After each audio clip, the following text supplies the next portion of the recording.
नमस्कार स्टूडेंट्स। आज हम हमारी टेक्स्ट बुक की जो पोएम नंबर 1 है उसका अभ्यास करने जा रहे हैं। पिछले लेक्चर में हमने लेसन नंबर 2 कंप्लीट कर दिया था। उसके क्वेश्चन आंसर भी मैंने आपको लिखने दिए थे, वो आपने नोटबुक में लिख के तैयार रखे होंगे, फिर हम चेक कर लेंगे। आज हम हमारे पिछले सेक्शन में जो आई है पोएम नंबर 1, जिसके पोएट है रविंद्रनाथ टैगोर, बहुत ही सुप्रसिद्ध कवि है। अंग्रेजों के ज़माने से वो जाने माने और मशहूर कवि के तौर पे प्रस्थापित हो चुके हैं। और ये जो पोएट है वो बंगाल के हैं, वेस्ट बंगाल के। ये जो पर्टिकुलर हमें यहाँ पे पोएम उन्होंने दी है, उसका बहुत ही उन्होंने जिसको बोलते हैं कि सही मायने में हमें उपदेश देना चाहा है कि किसी भी अनाथ बालक जो होता है, मतलब कि जिसके माता पिता नहीं होते या तो उनका डेथ हो चुका है, उनके जीवन में माँ बाप न होने के बावजूद भी उनका स्मरण वो कभी भूल नहीं पाता है, सदा उनको याद करता रहता है। किस तरीके से वो याद करता है और किस तरीके से माता पिता के जो शब्द है वो उनको हेल्प करते हैं, उसका बहुत सुंदर तरीके से यहाँ पर कवि ने काव्य में पेश किया है। तो मैं 2 लाइन पहले पढ़कर आपको समझाता हूँ। आप भी अपनी टेक्स्ट बुक का 137 नंबर का पेज निकालिए और उसमें फर्स्ट 2 लाइन है, उसमें ध्यान रखिए। This song of mine will wind it's music around you my child, like the fond arms of love. पहले हर वर्ष देख लें तो माइन यानी मेरा, अराउंड यानी हमारे आसपास, fond arms of love. Fond arms of love मतलब कि प्रेम पूर्वक, स्नेह पूर्वक फैलाए गए हाथ।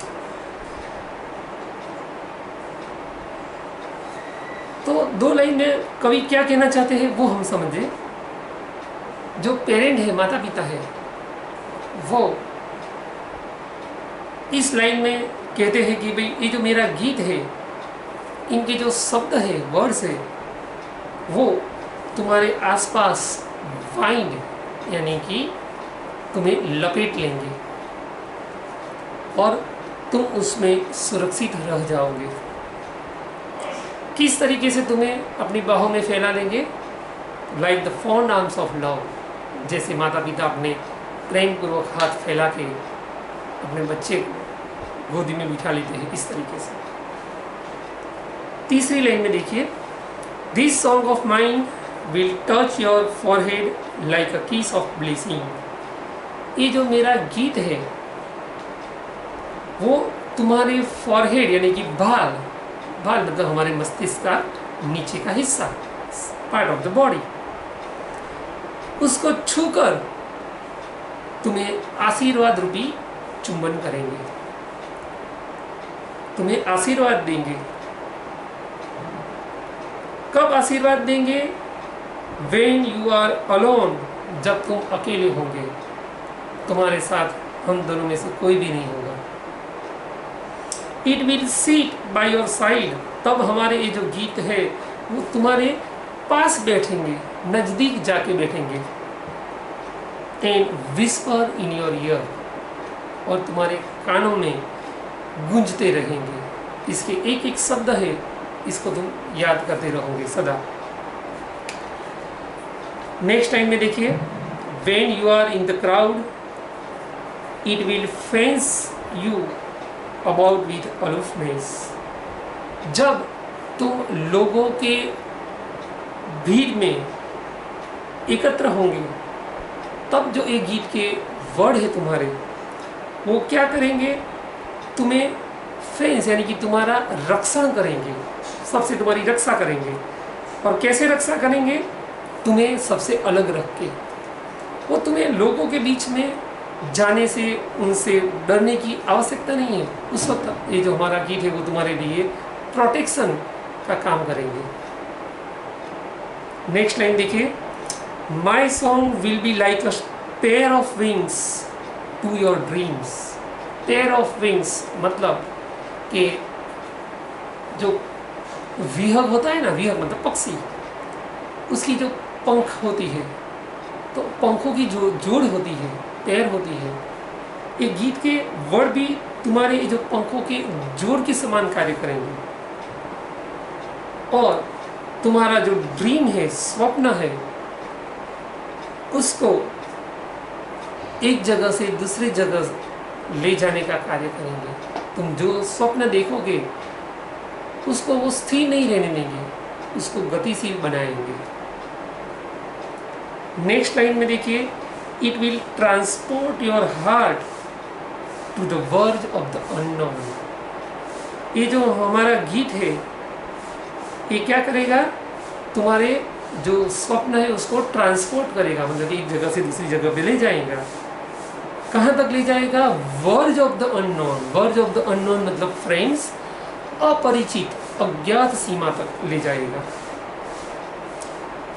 It will be like the faithful star overhead when dark night is over your road.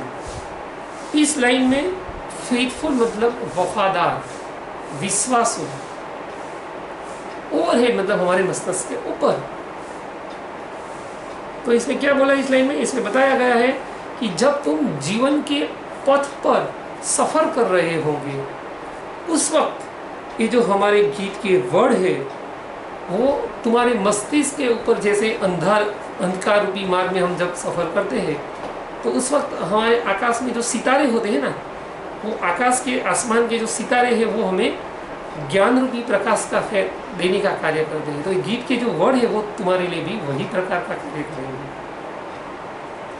My song will seat in the pupils of your eyes. ये जो मेरा गीत है वो तुम्हारी आंखों की जो कीकी है उसके अंदर विराजमान हो जाएंगे, वहां पर स्थायी हो जाएंगे। And will carry your site into the heart of things.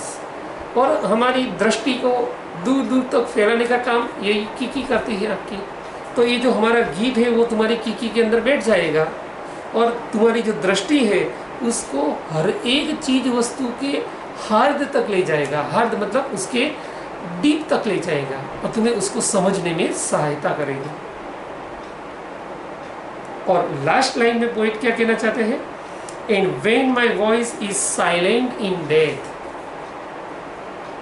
My song will speak in your living heart.